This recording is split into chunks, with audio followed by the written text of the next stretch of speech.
Guys, আমি গিয়েছিলাম বৈশাখী মেলায় এবং সেখান থেকে এনেছি ফুচকা।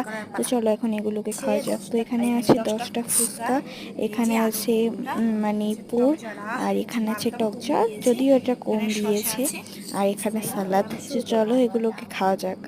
সো ফার্স্ট একটা ফুচকা নিয়ে নিয়েছি, এখন এটাকে ফাটিয়ে নিচ্ছি এবং এর মধ্যে এখন আমি সুস্বাদু পুরটাকে ঢুকিয়ে দিচ্ছি।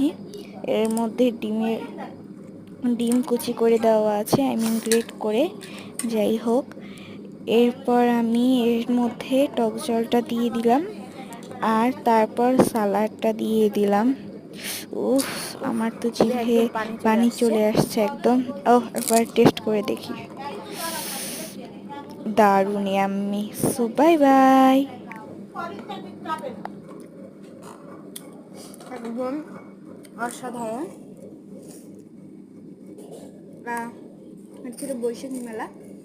এই ফুচকা এনেছি, ব্যাংক এনেছি, মাটির জিনিস, সেগুলোই। আজকের মতো বাই বাই।